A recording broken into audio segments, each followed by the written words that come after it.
नया topic aromaticity है ना। एरोमेटिसिटी ऑर्गेनिक कंपाउंड में या ऑर्गेनिक केमिस्ट्री में जीओसी है ना, जनरल ऑर्गेनिक केमिस्ट्री का एक छोटा सा पार्ट है एरोमेटिसिटी, जिसमें हम लोग मेन रूप से दो चीज यूज करेंगे। कौन कौन? एक हाइब्रिडाइजेशन और दूसरा रिजोनेंस। क्लियर?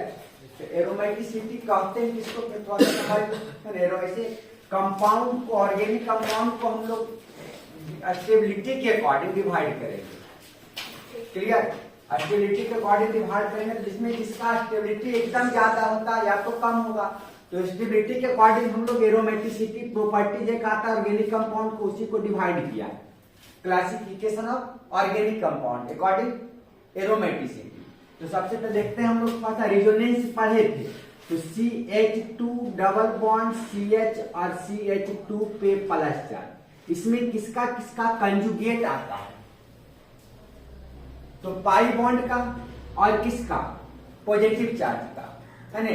और ये कार्बन पे पॉजिटिव चार्ज, इसका मतलब इसके पास एक ऑर्बिटल क्या है? Equity orbital. तो ये क्या करेगा? इस बॉन्ड को इस डायरेक्शन में खुलना चाहेगा, ये फिर एक्सेप्टर का काम करेगा और यहाँ पे कैसा चार्ज आ जाएगा? निगेटिव। अब निगेटिव आएगा तो इसका रिजोनेटिंग स्ट्रक्चर क्या बनेगा?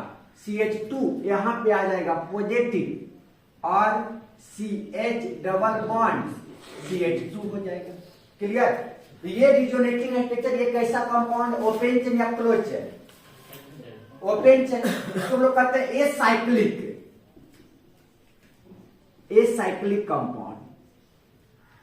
क्लियर? अब इसी में हम एक पाई बॉन्ड को पॉजिटिव चार्ज के साथ कंजुगेट लाके रखते हैं, ये प्लस चार्ज। सेम यही केस है, बस अंतर क्या है? ये साइक्लिक कंपाउंड में रखें, साइक्लिक कंपाउंड में लाके रखें। अब साइक्लिक कंपाउंड और ये ओपन चार्ज, जिसको हम लोग कहेंगे एसाइक्लिक। अब यहाँ पे प्लस चार्ज और पाई बॉन्ड का कंजुगेशन। क्लियर? यहां भी प्लस चार्ज और पाई बॉन्ड का कंजुगेशन का। अब इसको जब हम लोग रिजोनेटिंग स्ट्रक्चर खोलेंगे, तो इसको इस डायरेक्शन में खोलो तो यहाँ पे माइनस आता, और इस डायरेक्शन में करते तो यहाँ माइनस आता। दोनों में से कोई भी डायरेक्शन में कर सकते थे, जिस डायरेक्शन में करेगा उसी डायरेक्शन में बॉन्ड बन जाएगा। और यहाँ पे कैसा चार्ज आ गया? प्लस चार्ज आ गया। क्लियर? अब इसको हम और कर सकते हैं क्या? इस डायरेक्शन में खोले, अगर इसको यहां से यहां खोल देंगे तो यहाँ पे कैसा?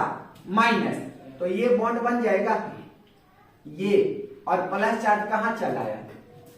क्लियर? मतलब प्लस चार्ज इस कार्बन पे भी आया है, इस कार्बन पे भी आया और इस कार्बन पे भी आया, और इसमें तीनों कार्बन पे प्लस चार्ज आया नहीं आया। इसका रिजोनेटिंग स्ट्रक्चर 2 बनाया, इसका रिजोनेटिंग स्ट्रक्चर 3, और जो इक्विवेलेंट लाया है, इक्विवेलेंट कैनोनिकल स्ट्रक्चर लाया, तो इसमें कौन सा स्टेबल ज्यादा? एसाइक्लिक या साइक्लिक? बताओ किसका स्टेबिलिटी ज्यादा होगा? साइक्लिक कंपाउंड का स्टेबिलिटी क्या होगा? कहता है जब साइक्लिक कंपाउंड मोर स्टेबल होता है ना, cyclic compound is more stable किससे? Acyclic compound then acyclic compound. Acyclic compound था, एसाइक्लिक कंपाउंड। क्लियर? क्या लिखा है कि साइक्लिक कंपाउंड का स्टेबिलिटी एसाइक्लिक कंपाउंड से क्या होगा? ज्यादा होगा। तब कहता है then cyclic compound are called aromatic compound, है ना। तब क्या कहता है कि साइक्लिक कंपाउंड आर कॉल्ड, कैसा कंपाउंड होगा? एरोमेटिक कंपाउंड हो जाएगा, एरोमेटिक कंपाउंड हो जाएगा। मतलब ओपन चेन और क्लोज चेन का दोनों कंडीशन सेम आ रहा था, और क्लोज चेन कंपाउंड का स्टेबिलिटी क्या हो रहा था? ज्यादा। क्यों? तो इक्विवेलेंट कैनोनिकल स्ट्रक्चर के कारण लाए, और इसे इसका बहुत सा कारण है, ये तो हम लोग को इस टॉपिक में पढ़ना। तो जनरली कहा कि इसका स्टेबिलिटी इससे क्या हो जाएगा, ज्यादा हो जाएगा, तब क्लोज का कंपाउंड जो कहलाएगा कैसा, एरोमेटिक कंपाउंड कहलाएगा। क्लियर? पहला पॉइंट थोड़ा सा इंट्रोडक्शन, इसको लिखो थोड़ा सा।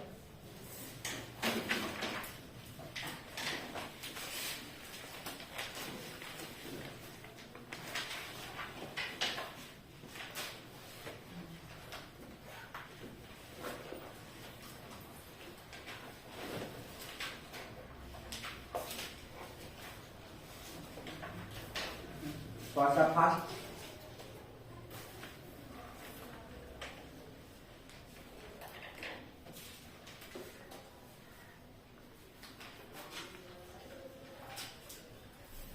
ओपन चेन ए साइक्लिक में आता है ना, और क्लोज चेन जो आएगा साइक्लिक में आता है।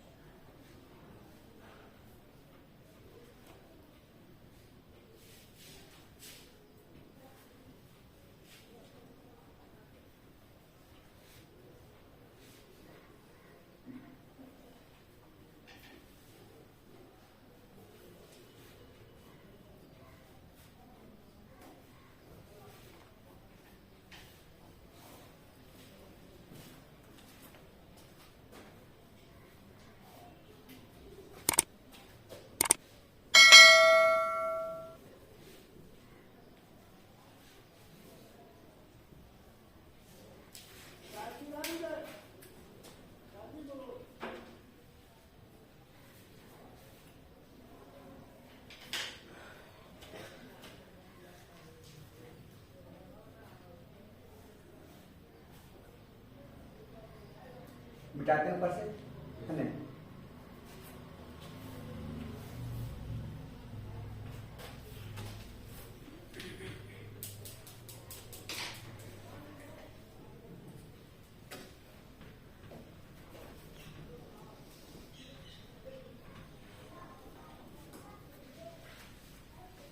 चलो देखो आगे दूसरा पॉइंट में क्या कहता है। एक कंपाउंड फिर से लिखते हैं, एक कंपाउंड, नेक्स्ट कंपाउंड में हम लोग लिखते हैं, है ना। ये पॉजिटिव चार्ज का कंजुगेशन था। अब हम निगेटिव चार्ज का कंजुगेट करते हैं, किसका, देखो CH2 डबल बॉन्ड CH और CH2 पे माइनस चार्ज, ये भी ओपन चेन, कैसा, माइनस चार्ज, और किसका, पाई बॉन्ड का कंजुगेशन। अब बताओ इस बॉन्ड को किस डायरेक्शन में खोलेंगे, ये माइनस चार्ज है, यहाँ पे कैसा लाना चाहिए, पॉजिटिव, तो यहां से इस डायरेक्शन में कर देंगे, हो जाएगा।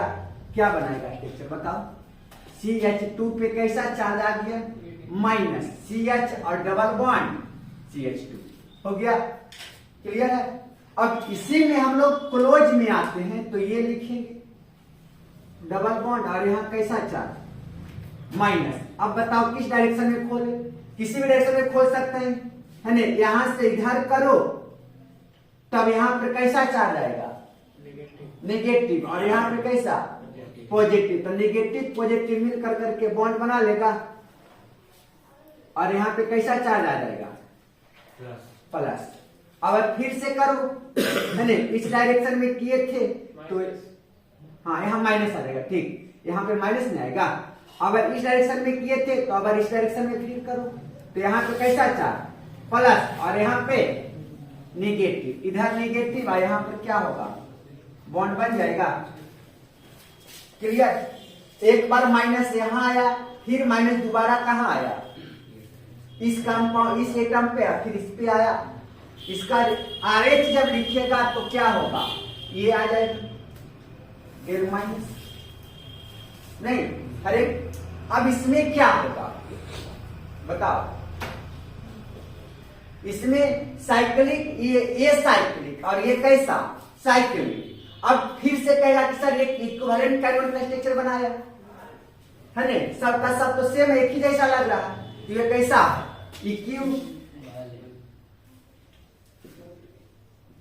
इक्विवेलेंट कैनोनिकल स्ट्रक्चर दिया और 3 कंजुगेशन दिया, और इसमें 2 को रिजोनेटिंग स्ट्रक्चर बना, तो इसमें फिर से कहेगा कि साइक्लिक कंपाउंड इक्विवेलेंट कार्बन का स्ट्रक्चर को दिया है ना, तो साइक्लिक कंपाउंड इक्विवेलेंट कार्बन का स्ट्रक्चर दिया तो फिर से कोई कहेगा कि यही होना चाहिए, लेकिन इसमें क्या होता है, लेस स्टेबल हो जाता है। कैसा हो जाता है, less stable then a cyclic compound.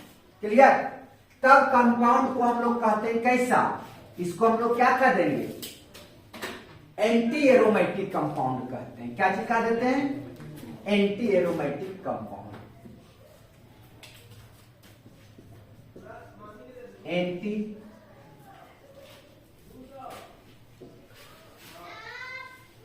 Aromatic compound कहेंगे। अब इसमें क्या हुआ तो देखो, अब थोड़ा सा का हम अंतर डिफरेंट बताते हैं दोनों में। उसमें आया था यहाँ पाई बॉन्ड, यहाँ प्लस चार्ज।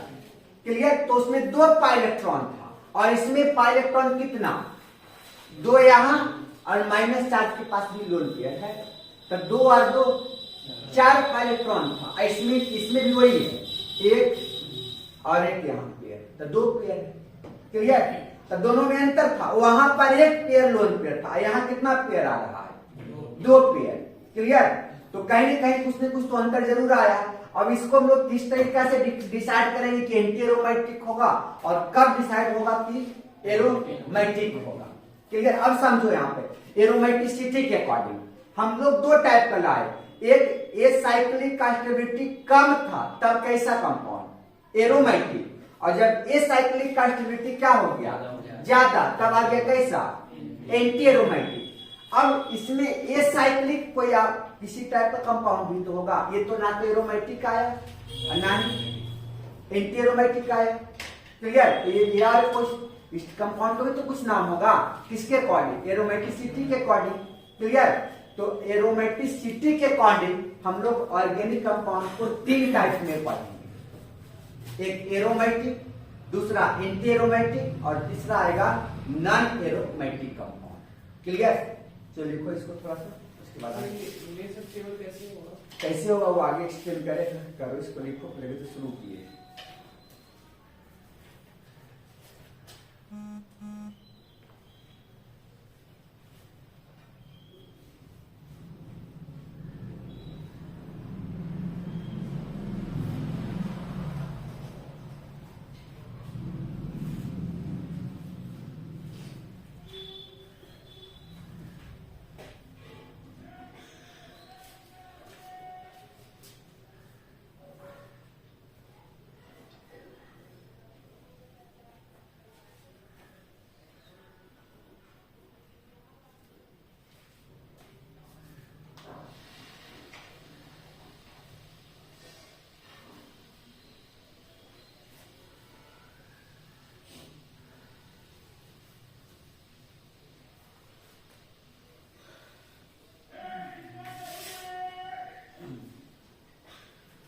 मिटा दे।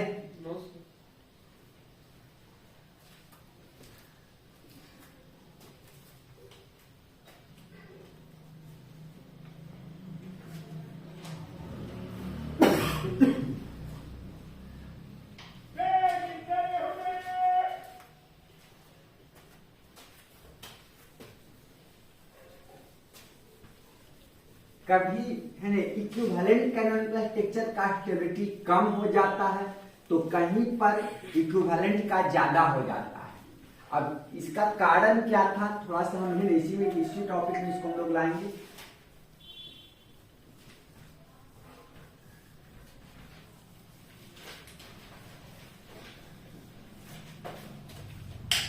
लिख लो, according aromaticity, according aromaticity, according aromaticity, according aromaticity compound are 3 type, compound are 3 type, compound are 3 type, according aromaticity compound are 3 type. पहला कौन, एरोमेटिक, पहला एरोमेटिक, दूसरा कौन आएगा, एंटी एरोमेटिक, एरोमेटिक, दूसरा एंटी एरोमेटिक और तीसरा non aromatic, non aromatic. Clear. अब हम लोग शुरू करते हैं। सबसे पहला कौन, एरोमेटिक कंपाउंड किसको कहते हैं? एरोमेटिक कंपाउंड, हेडिंग में एरोमेटिक कंपाउंड किसको कहेंगे? Aromatic compound.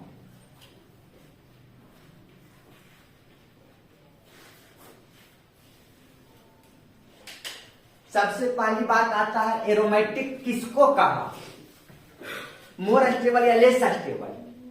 More stable. तो सबसे पहला पॉइंट लिखते हैं इसको कि एक्स्ट्रा स्टेबल कंपाउंड होता है।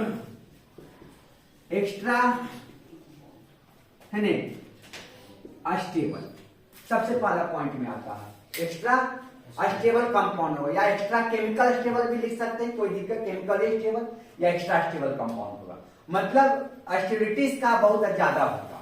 क्लियर। दूसरा पॉइंट में साइक्लिक था कि ये साइक्लिक था, जो बताओ कैसा था? साइक्लिक कंपाउंड था, है ना? तो दूसरा पॉइंट में लिखते हैं साइक्लिक, साइक्लिक कंपाउंड। इसका मतलब क्या था कि वो ओपन चेन या क्लोज चेन? क्लोज चेन होना चाहिए। अब क्लोज चेन के बाद दूसरा पॉइंट में आता है, समझो एकदम आराम से। तीसरा पॉइंट इंपॉर्टेंट एकदम है ना? हम लोग ये निकाले थे, ये प्लस चार्ज, तो इस कार्बन का भी कैसा हाइब्रिडाइजेशन होगा? तो एक यहां तो हाइड्रोजन आएगा और एक प्लस चार्ज, तो इसका मतलब इलेक्ट्रॉन नहीं है, तो 3 गो इलेक्ट्रॉन, तो sp2 होगा। क्लियर। तो sp2 होगा, यहाँ तो पाई बॉन्ड है तो sp2, यहाँ भी sp2, और यही यहाँ पर चला जाता है तो sp2 आया कि नहीं आया? मतलब हर एक कार्बन का हाइब्रिडाइजेशन कैसा होना चाहिए? sp2, इसको हम लोग कहते हैं प्लेनर होना चाहिए। कैसा होना चाहिए था? प्लेनर। क्लियर। नॉन प्लेनर होगा तो फिर नहीं होना होगा, तो सब प्लेनर आया। प्लेनर का मतलब क्या हुआ? sp2, मतलब इसमें सिंपली कहता है कि cyclic overlap of p orbital. Cyclic overlap, cyclic overlap of किसका? p ऑर्बिटल का। क्लियर। और इसका मतलब था कि साइक्लिक ओवरलैप और प्लेनर का मतलब क्या था कि दैट इज sp2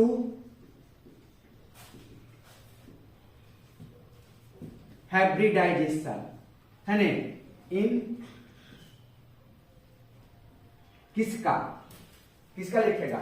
इन क्या लिखेगा? Ring atom. रिंग में जो atom, in ring atom, ring atom. Ring में जितना भी एटम है सबका वैसा कैसा होना चाहिए था? sp2 होना चाहिए था। क्लियर। और तीसरा कहता है कि बॉन्डिंग मॉलिक्यूलर ऑर्बिटल और फुल थी, मतलब एक क्लॉक दूसरा एंटी क्लॉक, मतलब अनपेयर्ड नहीं होना चाहिए। बॉन्डिंग ऑर्बिटल में इलेक्ट्रॉन कैसा होना चाहिए था? पेयरिंग के रूप में होना चाहिए था। Bonding molecular orbital are fill, bonding molecular orbital, molecular orbital are fill, या फुलफिल भी लिख सकता है। फुलफिल नहीं, फिल लिखो, फिल, है ना? दैट इज कहता है कि अनपेयर इलेक्ट्रॉन इसके पास नहीं होना चाहिए। दैट इज अनपेयर इलेक्ट्रॉन बराबर कितना? 0। That is unpair electron is equal to कितना? अब बताओ, जिसके पास पेयरिंग नहीं रहेगा, पेयरिंग पूरा रहेगा, अनपेयर यदि अनपेयर रहता तो वो सोचता कि हम पेयर हो जाए, तो दूसरे को क्या करेगा? खींचेगा। तो खींचेगा उसको पैरामैग्नेटिक कहेंगे कि डायमैग्नेटिक कहेंगे? अट्रैक्ट करे किया तो पैरामैग्नेटिक, रिपेल करेगा तब उसको डायमैग्नेटिक। तो इसके पास पेयर नहीं, पूरा का पूरा पेयर है, अनपेयर नहीं है, तो किसी और को खींचेगा? नहीं खींचेगा। ये कैसा होगा? डायमैग्नेटिक नेचर का होता है। कैसा होता है? Diamagnetic nature. इसके पास अनपेड इलेक्ट्रॉन कितना होता है? 0। इसका इसको हम लोग क्या कहेंगे? डायमैग्नेटिक। और एक लास्ट इंपॉर्टेंट रूल है, लास्ट हकल्स रूल को फॉलो करता है। क्लियर? अब ये क्या है? Huckel's rule. हकल्स रूल इसके अकॉर्डिंग आता है कि 4n + 2 पाई इलेक्ट्रॉन होना चाहिए। 4n + 2 pi electron. इसका मतलब समझो, n का वैल्यू 0 से शुरू करता है, तो बताओ तो 0 रखेगा तो इसमें कितना इलेक्ट्रॉन होगा? कितना इलेक्ट्रॉन? 2 इलेक्ट्रॉन। उसके बाद बताओ 1 रखेगा तब 6 इलेक्ट्रॉन। उसके बाद बताओ 10। उसके बाद 14। उसके बाद 18 आ जाएगा। ये पाई इलेक्ट्रॉन है। अब एक बॉन्ड बनाने में कितना इलेक्ट्रॉन चाहिए? 2 इलेक्ट्रॉन चाहिए। क्लियर? तो इसमें यदि बॉन्ड की बात करेगा तब 2 इलेक्ट्रॉन से 1 बॉन्ड, 6 इलेक्ट्रॉन से 3 बॉन्ड, 10 इलेक्ट्रॉन से 5 बॉन्ड, 14 इलेक्ट्रॉन से 7, 9 आ जाएगा। ने 1 3 5 7 9 ये ऑड या इवन है? तो odd number of pi bond होना चाहिए। क्लियर? तब हम इसको क्या कहेंगे? एरोमेटिक कंपाउंड कहेंगे। क्लियर? ऐसे तुम लोग का सिलेबस में एक ये पढ़ना है, साइक्लिक होना चाहिए, दूसरा प्लेनर होना चाहिए, और तीसरा हकल्स रूल को फॉलो करना चाहिए। जनरली यही 3 पॉइंट मिलता है। क्लियर? कौन कौन? साइक्लिक, दूसरा प्लेनर, और तीसरा हकल्स रूल को फॉलो करना चाहिए। क्लियर है? चलो लिखो इसको, एरोमेटिक का।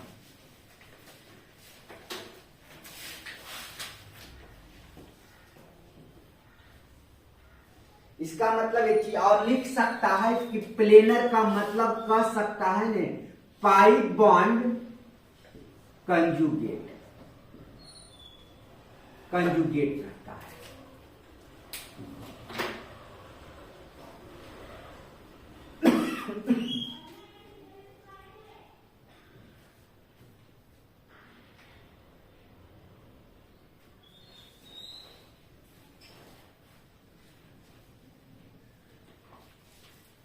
एरोमेटिसिटी में एरोमेटिक का मस्त है ना, जनरली 3 ही पॉइंट तुम लोग को सिलेबस में, साइक्लिक, प्लेनर और हकल्स रूल।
हो गया?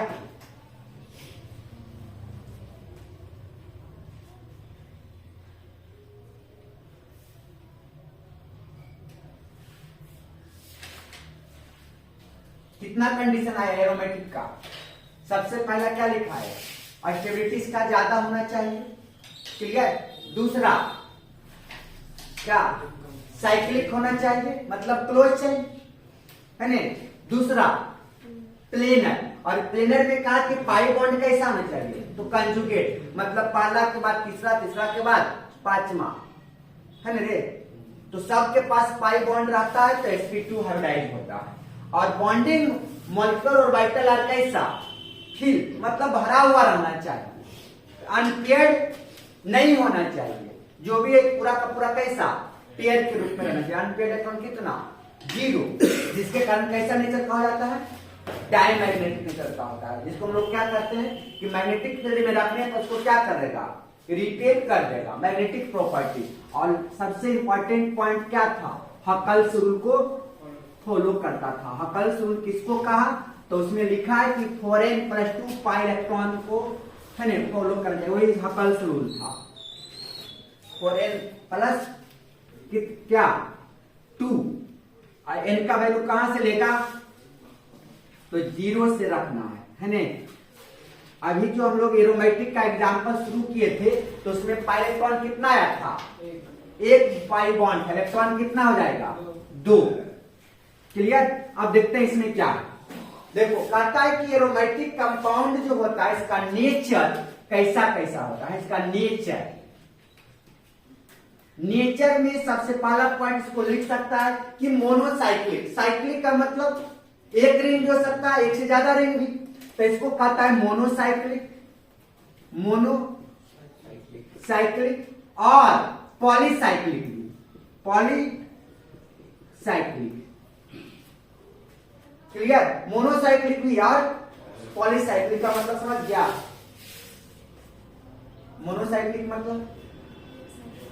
मोनोसाइक्लिक मीन्स एक रिंग, क्लियर, एक रिंग होना चाहिए। पॉलीसाइक्लिक मतलब एक से ज्यादा रिंग भी हो सकता है। दूसरा होमोसाइक्लिक भी हो सकता है। होमोसाइक्लिक मीन्स नहीं बताए हैं। होमोसाइक्लिक मतलब रिंग का जो एटम होना चाहिए एक समान होना चाहिए, पूरा एक जैसा होना चाहिए, पूरा कार्बन तो कार्बन। होमोसाइक्लिक या कहीं कहीं पर यदि ऑक्सीजन भी आ जाता है तब उसको हम लोग क्या करेंगे हेट्रोसाइक्लिक। मतलब मोनोसाइक्लिक, पॉलीसाइक्लिक, होमोसाइक्लिक और हेट्रोसाइक्लिक कुछ भी पॉसिबिलिटी है इसका। क्लियर। उसके बाद केटाइन भी हो सकता है और कैसा एनाइन भी हो सकता है ना।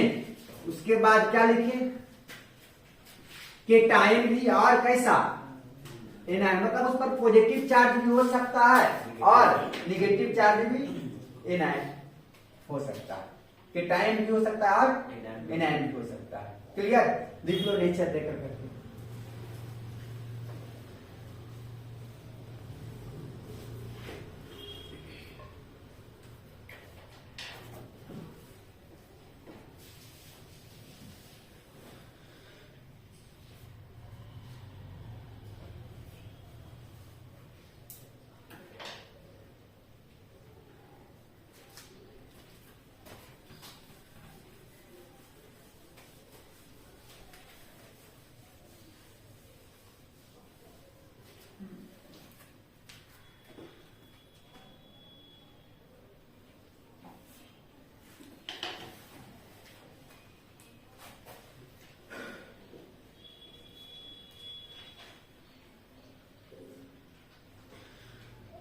मोनोसाइक्लिक मीन्स एक रिंग, पॉलीसाइक्लिक एक से ज्यादा रिंग, होमोसाइक्लिक मतलब रिंग का जो एटम होगा पूरा एक जैसा सिमिलर एटम से होना चाहिए। और हेट्रोसाइक्लिक डिफरेंट एटम भी जा सकता है। क्लियर। तो मोनोसाइक्लिक, होमोसाइक्लिक, पॉलीसाइक्लिक और हेट्रोसाइक्लिक। केटाइन भी हो सकता है और उसपे कैसा चार्ज एनाइन भी हो सकता है, न्यूट्रल भी हो सकता है, वो भी लिख सकते हैं, है ना। तो देखो एग्जाम्पल एक दो को देते हैं उसके बाद आगे देखते हैं ना। इसमें एग्जाम्पल में पढ़ते हैं। देखो सबसे पहले तुम क्या पढ़ा था, इसी को हम लोग लाते हैं सबसे पहला एग्जाम्पल। इसमें सबसे पहला क्या था कि साइक्लिक होना है, साइक्लिक है ना। दूसरा क्या था प्लेनर। तो प्लेनर में इसका भी कार्बन का प्लस कार्बन का भी हाइड्रोजन कैसा sp2 और ये सब का तो sp2 होगा ही क्योंकि पाई बॉन्ड इसके पास है। और नहीं पता चला इसको तो हम लोग इसका रिजोनेटिंग स्ट्रक्चर बनाते थे और इस तरह से कर लेते थे ने। तो यहाँ इस कार्बन का हाइड्रोजन कैसा हो गया हो तो गया। तो हर एक कार्बन का हाइड्रोजन कैसा होता है sp2। तो प्लेनर हो गया। पहला क्या था साइक्लिक, दूसरा क्या था प्लेनर, तीसरा क्या है बताओ। हकल्स रूल को फॉलो करो। हकल्स रूल के अकॉर्डिंग कितना पाई इलेक्ट्रॉन तो 2 इलेक्ट्रॉन, एक बॉन्ड। इसके पास तो पाई इलेक्ट्रॉन नहीं है, कार्बन तो 3 ही को बॉन्ड ही से यहाँ बना रहा है। तो इसमें हकल्स रूल को भी फॉलो किया, तो इसको क्या कहेंगे, 2 इलेक्ट्रॉन या 2 पाई इलेक्ट्रॉन। कितना पाई इलेक्ट्रॉन है, 2 पाई इलेक्ट्रॉन। इसको क्या कहा देगा, एरोमेटिक कंपाउंड हो जाएगा। कैसा कंपाउंड है, एरोमेटिक। अब बेंजीन को हम लोग पीछे पढ़ चुके थे, बेंजीन ये बताओ,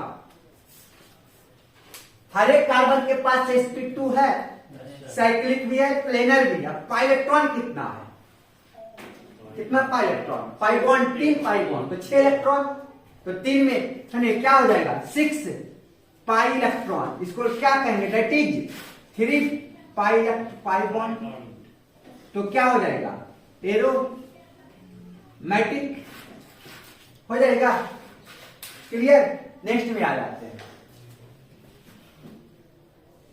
ये रखते हैं, इसको हम लोग करते हैं, ये यहां पे भी प्लस कर दो और यहां भी प्लस कर दो, तब क्या होगा बताओ, दोनों पे प्लस चार्ज को हम रख दिए, नहीं हो सकता है क्या, यहां भी sp2, यहां भी sp2 और यहां तो होगा ही sp2। क्लियर। तो साइक्लिक भी, प्लेनर भी, और कैसा, और हकल्स रूल को भी फॉलो किया, कितना, 2 पाई इलेक्ट्रॉन, तो क्या कहलाएगा, एरोमेटिक है ना, कितना, 2 पाई इलेक्ट्रॉन के साथ है ना। एक हेट्रोसाइक्लिक कंपाउंड देखो, तो ये है ना हेट्रोसाइक्लिक, बीच में कौन आ गया, O। अब O के पास लोन पेयर रहेगा, तो ये रिजोनेंस में पार्टिसिपेट करेगा कि नहीं करेगा, तो ये 2 इलेक्ट्रॉन किसमें बदल गया, पाई बॉन्ड में, तो 2 इलेक्ट्रॉन यहां, 2 यहां, 4 2 6 पाई इलेक्ट्रॉन आ गया। कैसा हो जाएगा, एरोमेटिक। क्लियर। कैसा, एरोमेटिक। एक और लिखते हैं, N हेट्रोसाइक्लिक का ही रखते हैं, ये सिंपल बेंजीन के जैसा, क्या होगा, एरोमेटिक हो जाएगा। क्लियर। एरोमेटिक कंपाउंड, तो एरोमेटिक कंपाउंड में भी ज्यादा कुछ नहीं दिए, सिंपल 1-2 एग्जांपल दिए ने, यहाँ पे प्लस चार्ज का रखे, यहाँ भी कैसा रखे, प्लस चार्ज, माइनस चार्ज का भी ला रखे, माइनस चार्ज का एक ला के रखे। बताओ कितना पाई इलेक्ट्रॉन हो गया, 2 और 2 4, इसमें एक हो गया, एक पेयर, तो 2 2 4 और 2 6, कैसा, 6 पाई इलेक्ट्रॉन, 6 पाई इलेक्ट्रॉन को क्या कह देंगे, एरोमेटिक। क्लियर। सबका सब रिंग है, पहला कंडीशन साइक्लिक होना चाहिए, दूसरा कंडीशन क्या, प्लेनर, तो सबके पास sp2 आ रहा है, और तीसरा कल उसको फॉलो कर रहा है। क्लियर। कोई डाउट यहां तक, किसका नहीं होगा, ये रिजोनेंस में, इसको यहां पर तुम लिखिएगा, इसका रिजोनेटिंग नेचर क्या बनाएगा, ये आएगा, और यहां पर कैसा चार्ज आ जाएगा। अब यहां बता दो हाइब्रिडेशन कितना हो गया, तब नहीं पता चलता है, रिजोनेटिंग नेचर बना लो, खुद पता चल जाएगा। अब इसमें तुमको क्या डाउट था, 2 पाई बॉन्ड, एक हाइड्रोजन पाई बॉन्ड है, तो लोन पर कैसा, डी लोकलाइज, कहां चल जाएगा, पाई बॉन्ड में चल जाएगा, इसको हम लोग कैसे कहेंगे कि नहीं होगा। क्लियर। चलिए एरोमेटिक कंपाउंड का एग्जांपल नेक्स्ट क्लास में फिर देखेंगे। कौन, एरोमेटिक के बाद दूसरा topic anti aromatic compound. Clear.